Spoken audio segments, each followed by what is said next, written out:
些能耐。我也早想与你一试身手。地剑王，你的剑所这种声音，谁给你们的权限？不自量力，抵不了我们的根。有移民飞船机。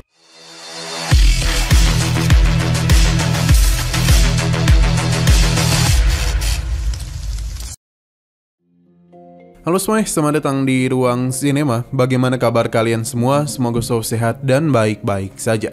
Pada hari ini kita akan kembali melanjutkan spoiler Penakluk Bintang berdasarkan cerita novelnya. Tanpa berlama-lama, kita langsung saja mulai alur ceritanya. Sebelum Lo Feng sempat menarik napas, suara menggelegar memasuki pikirannya. Sebuah palu petir hitam raksasa menembus udara, menghancurkan ruang di sekitarnya. Lo Feng pun sadar bahwa dengan sayap Sanwu-nya, ia tidak bisa menghindar. Ia pun mengangkat tangan kirinya memanggil 8 bola hitam lain untuk membentuk wujud dewa binatang besar dengan ekor panjang. Itu pun mengayun seperti cambuk melawan palu tersebut. Benturan hebat terjadi. Cambuk hancur, 8 bola kembali ke tangan Lo Feng. Dari kejauhan muncullah sosok raksasa lapis baja hitam dengan 3 tanduk di dahinya, yakni Kaisar Black Tea. Ia menatap langsung ke arah Lo Feng. Saat itu, kekuatan besar kembali saling berhadapan, dan udara seolah berhenti di antara mereka. Oh ya, kalau di novel, Lo Feng itu bertemu dengan Black Tea, bukan dengan Master Pedang. Tapi anggap saja kalau ini adalah pertarungan antara Lo Feng dengan Master Pedang. Lanjut, fragmen ruang yang hancur perlahan mulai pulih. Sementara benua besar yang lama terombang-ambing di pusaran air kini akhirnya terhembus sepenuhnya.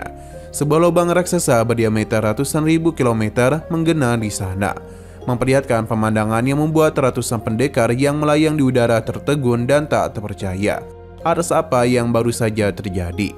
Tiba-tiba gelombang energi kuat muncul di udara. Sosok itu pun muncul yang di tengah angkasa. Sosok itu pun telah muncul. Kehadirannya membawa tekanan luar biasa yang membuat seluruh prajurit manusia di sekitarnya terdiam kaku. Dialah Leaf Hall, automat legendaris yang dikenal sebagai Kaisar Ras Mesin. Kehadirannya membuat para prajurit manusia saling berbisik, terkejut bagaimana makhluk kuat itu bisa datang begitu cepat. Mereka menyadari pasti ada seseorang dari camp manusia yang telah membocorkan lokasi Black River, membuat Level langsung meluncur ke tempat ini tanpa ragu. Level berdiri gagah di udara, menatap sekeliling dengan sorot mata tajam. Ia meraung menanyakan keberadaan Black River dari barisan manusia. Seorang prajurit raksasa ukuran gunung menjawab dengan tenang bahwa Black River baru saja bertarung melawan Black Tea, lalu pergi setelah mengalahkan Kaisar Tanduk Salju dan kemungkinan besar sudah berteleportasi juga meninggalkan tempat itu. Level menatap tajam dan sang prajurit segera menampilkan proyeksi pertempuran mereka. Cahaya holografik muncul di udara menampilkan simulasi 3 dimensi pertempuran antara Black River dan Black Tea dengan tingkat detail sempurna. Semua yang hadir menyaksikannya tanpa bersuara, termasuk Level sendiri. Bagi makhluk di level mereka, setiap gerakan kecil dalam pertempuran itu mengandung makna besar. Dari pertarungan itu jelas terlihat baik Black River maupun Black Tea belum mengarahkan seluruh kemampuan mereka. Tidak ada tubuh abadi yang dibakar, tidak ada jurus pamungkas yang dilepaskan. Level memperlihatkan dengan seksama dan ia tahu Black Tea hanya memakai teknik dasar palu dewa, satu dari 3 teknik utamanya. Sementara Black River justru tidak memakai pedang seperti biasa, melainkan menggunakan senjata roh. Ia juga mengetahui bahwa Black River memiliki banyak budak kuat seperti Heavy Arrow, Tianchen hingga Ji-Hong. Semua itu membuat Level sadar bahwa Black River bukanlah sosok biasa. Terlalu banyak kartu andalan yang dia sembunyikan. Ketika pertanyaan itu berakhir, Level terdiam sejenak. Lalu dengan nada tegas dia mengakui bahwa Black River memang layak atas kekuatannya dan pantas memiliki harta yang dia miliki. Setelah itu, ia berteleportasi pergi meninggalkan para prajurit manusia yang masih terkejut mendengar pengakuannya. Sejak saat itu, tidak ada lagi yang berani mengejar Black River, dan namanya mulai disegani di seluruh wilayah perang luar. Kisah tentang Black River mulai menyebar cepat. Para prajurit di seluruh alam semesta membicarakan kekuatannya. Banyak yang berkata lebih baik berhadapan dengan Seven Blade atau Level daripada Black River. Karena kecepatan dan pertahanannya yang luar biasa membuat hampir mustahil untuk melarikan diri darinya. Reputasinya pun menjulang tinggi, menjadi legenda baru yang menyaingi para kaisar besar lainnya seperti Black Tea dan Da Long.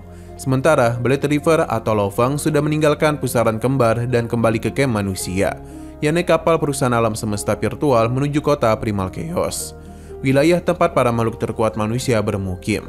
Di sana banyak para kaisar abadi yang mengawalnya bersikap penuh hormat kepadanya. Meski di belakang mereka masih ada yang meremehkan Lao Feng, menganggap dia itu hanya beruntung karena menjadi murid pemimpin kota. Sesampainya di kota Primal Chaos, Lao Feng langsung menuju kediaman gurunya. Turian membawa sebotol anggur yang memancarkan energi hukum api, hadiah mahal yang hanya mampu dibeli oleh para kaisar kaya raya. Saat Turian melihatnya, mata sang guru pun langsung berbinar. Ia tahu nilai anggur itu sangatlah tinggi, sesuatu yang hanya bisa dimiliki oleh segelintir manusia. Dan senyum lebar, dia menyadari betapa besarnya imbalan yang diperolehkan oleh muridnya dari perang wilayah luar. Lao Feng hanya membalas dengan tawa tenang, karena memang hasil dari pertempuran dan petualangan kali ini sungguh tak ternilai. Hadiah terbesar yang didapati oleh Lao Feng tentu masih berasal dari warisan hidup atau mati yang tersimpan dalam menara bintang, peta bintang, dan juga menara mutiara. Setelah lebih dari 6.000 tahun mengalami pingsan dan ujian tanpa henti, tekadnya tumbuh luar biasa kuat. Sementara kehadiran Dewa Beast miliknya juga telah mencapai tingkat yang jauh lebih tinggi. Dalam hal kekayaan, hasilnya pun tak mengejutkan. Selama sebulan penuh di Menara Bintang dan lebih dari 40 pertempuran sengit, setiap orang yang mendapatkan miliaran kekayaan, bahkan terkadang lebih. Dari situ jumlah keseluruhannya benar-benar luar biasa. Dalam proses pembunuh massal, Lao Feng memang hanya sekali mengaktifkan siaran tersinkronasi jagat maya untuk mengumpulkan poin kontribusi, dan bahkan tidak semua itu umumkan. Namun meski hanya sebagian, hasil yang ia kumpulkan sudah membuat siapapun tercengang. Jumlah kekayaan yang bisa ia tukar dari kontribusi itu mungkin tak sebesar yang ia hasilkan dari pembunuhan langsung, tetapi nilainya tetap sangat tinggi. Lao Feng tahu kalau ketidakseimbangan nilainya terlalu besar, ia tak akan mungkin bisa membeli anggur kera api ungu itu. Anggur langka yang bahkan para kaisar jarang sekali miliki. Setelah pensiun dari medan perang, Lao Feng menemukan bahwa sistem ketentaraan masihlah menyimpan satu botol anggur itu. Ia terkejut tak menyangka sistem militer memiliki benda semewah itu. Tanpa pikir panjang, dia segera menemukannya. Tanpa pikir panjang, Lao Feng segera menukarnya, mengingat gurunya yang begitu menghargai benda langka semacam itu. Turian begitu bahagia melihat botol ini. Anggur kera api ungu adalah hasil dari makhluk langka dari alam semesta yang dikenal sebagai kera api ungu. Meski disebut kera, wujudnya sebenarnya bukanlah hewan, melainkan bola api ungu berbentuk mirip makhluk hidup. Ia bukanlah makhluk biasa, melainkan api misterius yang lahir dari alam semesta itu sendiri. Penuh energi dengan kekuatan hukum api. Dahulu ada lebih dari 10.000 kera api ungu di seluruh alam semesta. Namun seiring waktu jumlahnya teruslah menurun. Mereka hidup di wilayah yang dipenuhi api berbahaya, tempat di mana para kesatria sekalipun akan terbakar menjadi abu jika mencoba masuk. Yang membuat makhluk itu pun begitu terkenal bukan hanya kekuatannya, tapi juga anggur yang dia hasilkan. Anggur itu memiliki dua keistimewaan utama. Pertama, dapat memperkuat tubuh dan jiwa peminumnya, membuat pemahaman seorang terhadap hukum api meningkat drastis. Dan kedua, mampu membuat siapapun mabuk, bahkan makhluk sekuat kesatria atau lebih tinggi sekalipun. Rasa mabuk itu membawa sensasi menenangkan dan menghapus segala beban pikiran. Tak heran anggur ini dihargai setinggi langit. Satu cangkirnya saja bisa mengubah manusia menjadi prajurit tingkat alam semesta. Dan kalau diminum lebih banyak lagi, bisa membuat seseorang memiliki pemahaman mendalam terhadap hukum api. Untuk mendapatkan sebotol anggur itu, Lao Feng telah menghabiskan 80 miliar kekayaannya. Benar-benar jumlah yang gila. Namun ia beruntung karena hanya ada satu botol di seluruh sistem tentara. Turian pun berencana untuk meminumnya perlahan-lahan. Bahkan ia ingin membaginya dengan beberapa saudara lamanya agar bisa mabuk bersama. Setelah itu, sang guru bertanya apa rencana Lao Feng selanjutnya, yang mana dia itu akan mencoba Gunung Langit Primal terlebih dahulu, lalu menjelajahi beberapa wilayah rahasia yang tidak terlalu berbahaya. Turian memperingatinya untuk tetap berhati-hati, karena tempat rahasia di alam semesta sering memiliki hukum yang berbeda dan penuh bahaya tak terduga. Ia juga mengingatkan agar Lao Feng tetap menyembunyikan identitasnya sebagai Blood River, karena banyak makhluk kuat kini mengenalnya setelah namanya mengguncang perang wilayah luar. Beberapa waktu kemudian Lao Feng memasuki alam semesta maya dan terbang menuju Gunung Langit Primal. Di kaki gunung, 3 penjaga manusia benteng, manusia kera, dan wanita ular menyambutnya. Mereka sempat terkejut dan tak menyangka seorang penguasa sektor berani mencoba gunung tersebut. Namun Lao Feng hanya tersenyum dan memanggil keluar perisai Dewa Beast miliknya. Pertempuran langsung berlangsung dalam sekejap. Dewa Beast muncul mengamuk dengan kekuatan luar biasa, menghancurkan 3 penjaga itu sekaligus. ia berhasil melewati kaki gunung dengan mudah. Medan di tengah gunung pun tak membuatnya kesulitan.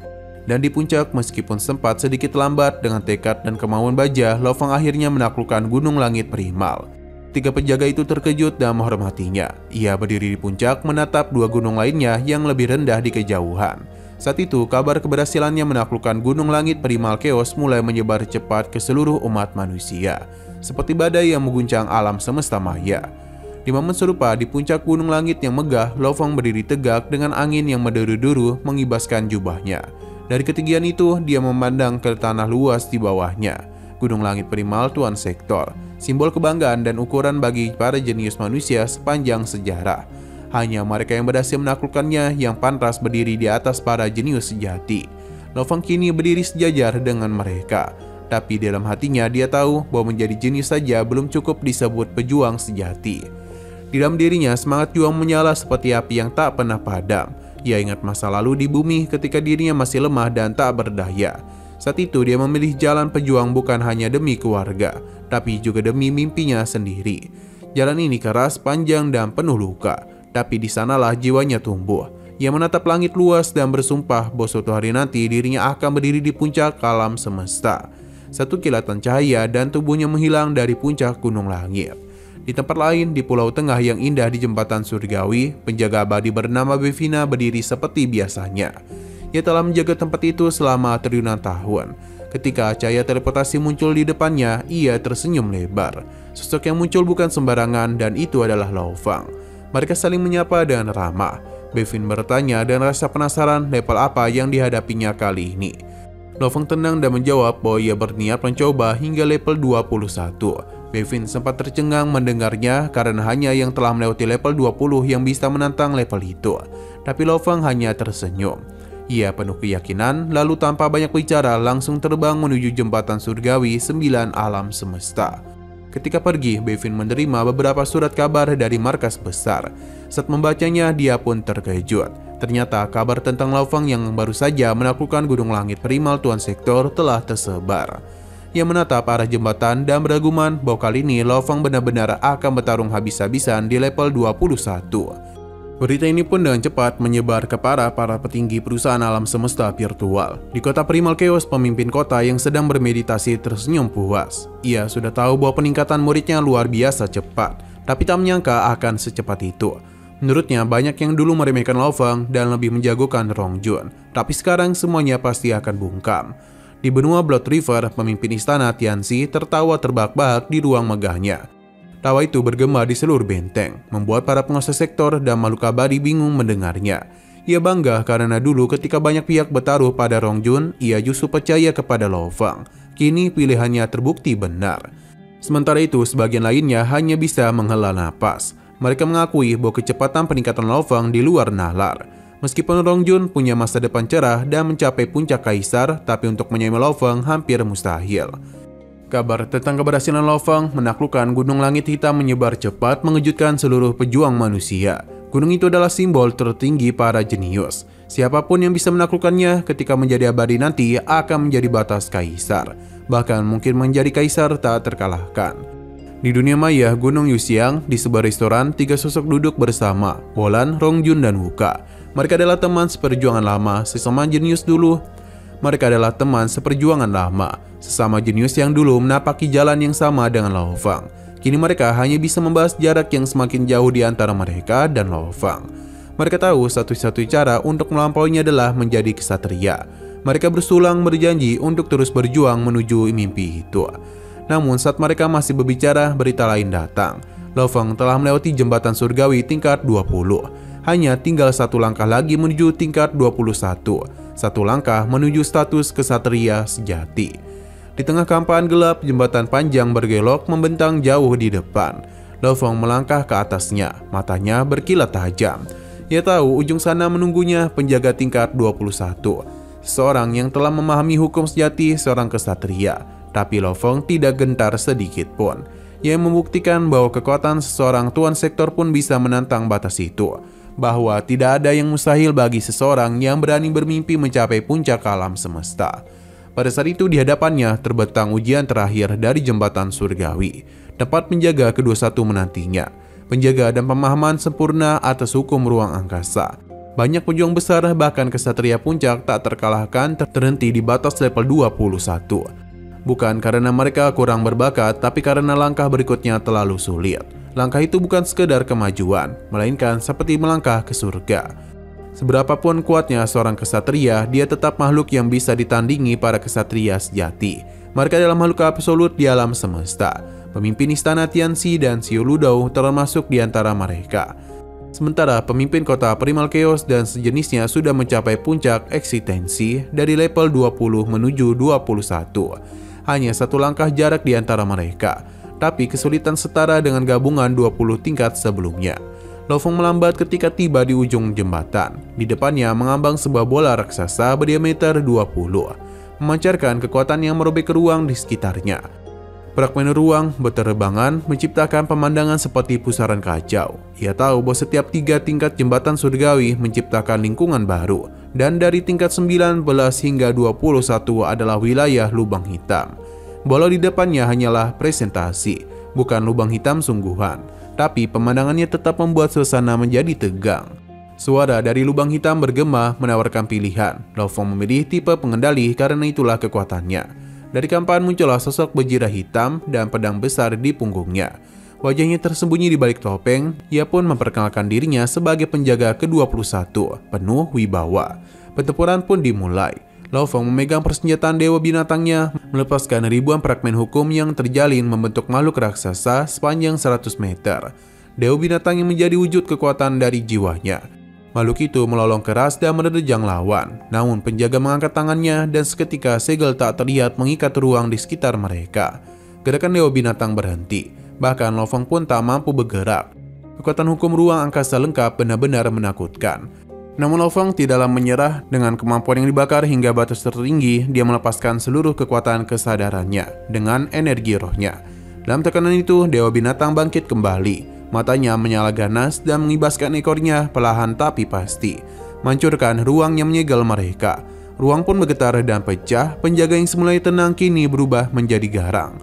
Pedang besar di punggungnya memancarkan cahaya emas, membentuk bilah busur raksasa yang menebas ke arah Lo Fong. Serangan itu memotong dewa binatang menjadi serpihan, lalu menghantam inti kehidupan Lo Fong dan tubuhnya lenyap menandakan kekalahan. Penjaga itu memandang kehampaan dengan hormat, mengaku bahwa kekuatan dan kemampuan Lo Fong luar biasa. Bahkan memaksanya menggunakan teknik pembunuh andalannya. Di sisi lain jembatan surgawi, Bevin yang menyaksikan pertempuran di layar hampir tak percaya. Ia terkejut melihat Lo Fong yang mampu menerobos segel dan memaksa penjaga memakai serangan pamungkasnya. Ia tahu hanya lawan sepadan yang bisa memaksa penjaga sejauh itu. Sementara di kota Primal Chaos, Turian duduk di halaman rumahnya bersama Lo Fong yang baru saja bangun dari meditasi.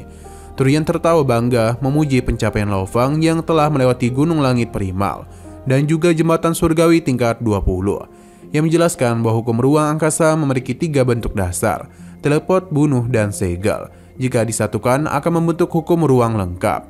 Itulah perbedaan besar antara penguasa sektor dan kesatria sejati. Turian bercerita bahwa tubuh dewa seorang kesatria jauh lebih padat dan kuat dibandingkan kesatria manusia.